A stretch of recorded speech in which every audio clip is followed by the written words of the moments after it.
Welcome back to my YouTube channel. तो guys मैं आप सभी का वेलकम करता हूं अपने चैनल पर अली टेक जीनियस। मैं अभी आपके साथ ब्लॉगिंग की एक सीरीज़ लेके चल रहा था। ब्लॉगिंग के बारे में आपको बता रहा था कि ब्लॉगिंग होती क्या, आप किस तरीके से अर्निंग कर सकते हैं।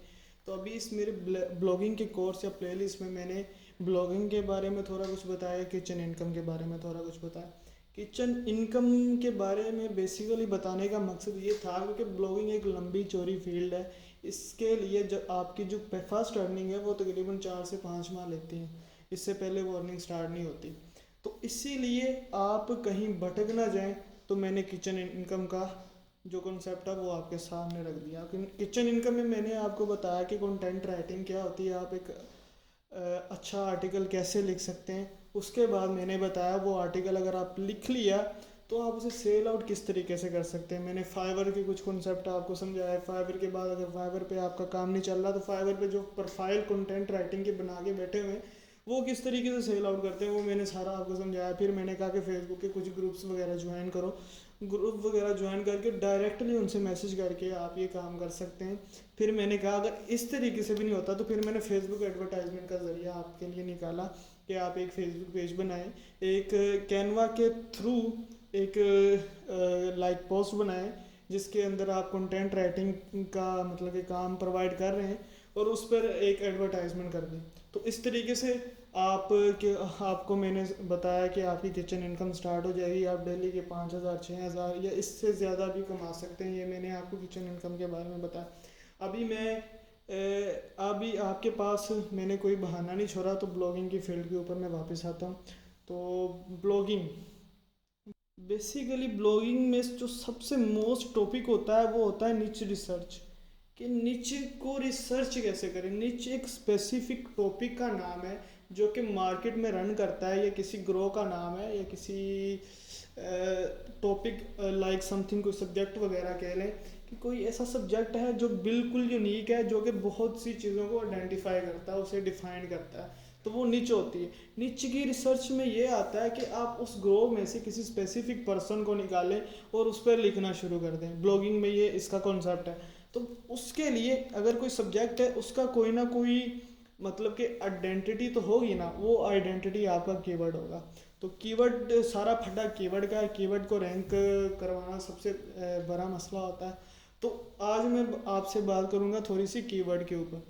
तो कीवर्ड में दो चीज़ें होती हैं, एक तो डोमेन अथॉरिटी होती है, एक सर्च वॉल्यूम होता है। डोमेन अथॉरिटी के बारे में आपको बताता चलो। डोमेन अथॉरिटी बेसिकली एक ऐसा मैट्रिक है जो मोज की तरफ से डेवलप किया गया है, जो कि आपकी वेबसाइट को बताता है कि आपकी वेबसाइट किस लेवल पर है। डोमेन अथॉरिटी ये डिफाइन करती है कि आपकी वेबसाइट रैंक कर रही है या नहीं कर रही है। वो गूगल के थ्रू वो डिफाइन करती है। तो मैं आपको एक एग्जांपल के थ्रू ये सारा डिफाइन करूँगा कि डोमेन अथॉरिटी होती क्या है बेसिकली। लाइक सपोज आप किसी स्कूल में पढ़ते हैं, तो अगर प्रिंसिपल की जानिब से कोई टेस्ट वगैरह अनाउंस कर दिया जाए, तो अगर आपने अच्छा परफॉर्म किया तो प्रिंसिपल आपको अच्छे नंबर देगा। 100 में से 99 98 मतलब 90s की लाइन में देगा नंबर। तो वो जो नंबर्स होंगे वो लाइक वहाँ पे जो प्रिंसिपल एक्ट कर रहा होगा ना, एज ए गूगल वैसे एक्ट करेगा। गूगल यहाँ पे क्या करेगा, गूगल एज अ प्रिंसिपल आपकी वेबसाइट को कोई ना कोई नंबर देगा as a domain authority. Domain authority के तौर पर आपको कोई ना कोई नंबर देगा 1 से 100 तक। अगर वो अबव होगा तो आपकी वेबसाइट रैंक कर जाएगी, लेकिन अगर नीचे होगा तो वो आपकी वेबसाइट रैंक नहीं करेगी। डोमेन अथॉरिटी बेसिकली ये होता है, जितना ज़्यादा स्कोर होगा उतने ज़्यादा चांसेस होंगे आपकी वेबसाइट को रैंक होने के। जितना कम होगा उतना ये कि उतनी ज़्यादा स्ट्रगल करनी पड़ेगी आपकी वेबसाइट को रैंक करने के लिए। ये कीवर्ड के डोमेन अथॉरिटी की मैं बात कर रहा हूँ। डोमेन अथॉरिटी ज़्यादा से ज़्यादा होगी तो गूगल उसे रैंक ज़्यादा से ज़्यादा करेगा, उसे फर्स्ट पेज पे लाएगा। अगर कम होगी तो वो नीचे ही नीचे रहेगी। और अगर मैं बात करूँ कि search volume, basically search volume क्या होता है, तो सर्च वॉल्यूम वो होता है कि सर्च वॉल्यूम जितना ज़्यादा आप सर्च करते हैं। अगर आप एक अच्छा कीवर्ड फाइंड करना चाहते हैं, आप अच्छा कीवर्ड जिस पर आप रैंक कर जाएं, तो वो दो चीज़ों पर डिपेंड करता है। आपकी डोमेन अथॉरिटी कम से कम हो और सर्च वॉल्यूम ज़्यादा से ज़्यादा हो। तो क्योंकि अगर सर्च वॉल्यूम ज़्यादा है, डोमेन अथॉरिटी ज़्यादा है, तो आप उस कीवर्ड पे रैंक नहीं कर सकते, क्योंकि उस कीवर्ड पर पहले ही कोई काम कर रहा है और वो 10 साल से बैठा है, तो वो कभी भी मौका किसी को नहीं देगा कि उसकी जगह पे आके कोई और बैठे। तो इसीलिए कीवर्ड में ये होता है कि डोमेन अथॉरिटी कम से कम होगी तो आपके लिए चांसेस ज़्यादा हो गए रैंक होने के लिए, अगर सर्च वॉल्यूम, लेकिन उस कीवर्ड का डोमेन अथॉरिटी अगर कम है तो सर्च वॉल्यूम ज़्यादा होना चाहिए। मैं बार बार इसीलिए डिस्कस करता हूँ ताकि आपको पता चल जाए डोमेन अथॉरिटी कम होनी चाहिए कीवर्ड की और सर्च वॉल्यूम ज़्यादा से ज़्यादा होना चाहिए। अभी मैं कुछ एग्जांपल्स पे जाता हूँ कि लाइक सपोज मैं अगर जावा स्क्रिप्ट के बारे में सर्च करता हूँ, जावा स्क्रिप्ट बेसिकली कोडिंग की फील्ड में बहुत अप लेवल पर है। अभी जावा स्क्रिप्ट से रिलेटेड जितने भी फर्स्ट पेजेस पे ये सर्चेज आएंगी ये सभी रैंक हुई हुई हैं और इनकी डोमेन अथॉरिटी बहुत ही ज़्यादा हाई है। हमने वो वाला कीवर्ड डिफाइन करना है, वो वाला कीवर्ड चूज़ करना है कि जिसका सर्च वॉल्यूम तो हो लेकिन उसकी डोमेन अथॉरिटी कम हो। तो जावा स्क्रिप्ट का ये है कि आपको वॉल्यूम भी ज़्यादा मिलेगा, डोमेन अथॉरिटी भी ज़्यादा मिलेगी। इसके बरअक्स अगर मैं सर्च करूँ how to get Elementor mentor pro, तो इस पे ये होगा कि हमें वो एलिमेंटोर की वेबसाइट पे ले जाएगा। तो बहुत सी ऐसी वेबसाइट्स ओपन होंगी जिसके ज़रिए से हम एलिमेंटोर प्रो को मतलब कि इस कीवर्ड पर रैंक कर जाएंगे। लेकिन इसकी डोमेन अथॉरिटी भी ज़्यादा है, इसकी रैंकिंग की पॉलिसी भी ज़्यादा है, फिर इसके अलावा इसका सर्च वॉल्यूम भी ज़्यादा। लेकिन अगर मैं करूँगा how to get Elementor pro for free, then हम सर्चेस पे जाते हैं तो देखें ये हमें यूट्यूब्स की वीडियोस पे ले गया, फिर ये लिंक्डइन की प्रोफाइल पे ले गया, फिर ये अनलॉक एलिमेंट और प्रो पर ले गया। मतलब कि इस तरीके से इस कीवर्ड पर आपके लिए रैंक करना मुश्किल नहीं होगा, आसान होगा। तो बेसिकली आपको समझाने का मकसद ये था, आपने वो वाला कीवर्ड चूज़ करना है कि जिसकी क्या कहते हैं डोमेन अथॉरिटी कम से कम हो और जो सर्च वॉल्यूम है वो ज़्यादा से ज़्यादा हो। अभी मैं ये कॉन्सेप्ट आपको समझा ही रहा हूँ तो मैं आपको अपनी वर्डप्रेस की प्रोफाइल पे लेके जाता हूँ। ये मेरी वेबसाइट का नेम है। तो मैं यहाँ पे सिंपल क्या करता हूँ, यहाँ पे जाता हूँ, यहाँ पे मैं एक आल पोस्ट पे क्लिक करता हूँ, ऐड न्यू पोस्ट पे क्लिक करता हूँ। कोई भी मैं ना यहाँ पे आपको करके दिखाऊंगा। अभी मैं आपको बैकलिंक का थोड़ा सा कॉन्सेप्ट, ज़्यादा नहीं थोड़ा सा कॉन्सेप्ट बताने लगा। तो मैंने यहाँ पे जावास्क्रिप्ट के बारे में सर्च किया था, मैं इसे दोबारा ओपन करता हूँ, यहाँ इसे दोबारा ओपन करता हूँ। तो वो मैंने आपको बताया आर्टिकल आपने कैसे लिखना है, उसी हिसाब से आपने आर्टिकल लिखना है। तो ये होगा कि आपके लिए गूगल आपको ज़्यादा प्रेफर करेगा आर्टिकल लिखने में। तो यहाँ से मैं कोई भी पैरा उठा लेता हूँ, लाइक सपोज ये भी नहीं सही यार वेबसाइट, तो इसे उठाता हूँ। अभी विकीपीडिया की भी मिसाल भी मैं आपसे के साथ शेयर करता हूँ। बैकलिंक की बात कर रहा हूँ, बैकलिंक थोड़ा सा इसी तरीके से ही काम करता है। तो अभी नेट मेरा बहुत स्लो चल रहा है लेकिन कोई बात नहीं। अभी ये देखिए, ये मुझे एकमा स्क्रिप्ट का रेफरेंस दे रहा है। तो रेफरिंग डोमेन भी एक चीज़ का नाम है। अभी मैं आपको दो कॉन्सेप्ट मज़ीद समझाने लगा हूँ, like search volume, search volume के बाद referring domain and back links. अभी मैं पहले आपके साथ थोड़ा सा बैकलिंक के बारे में आपको बता दूं।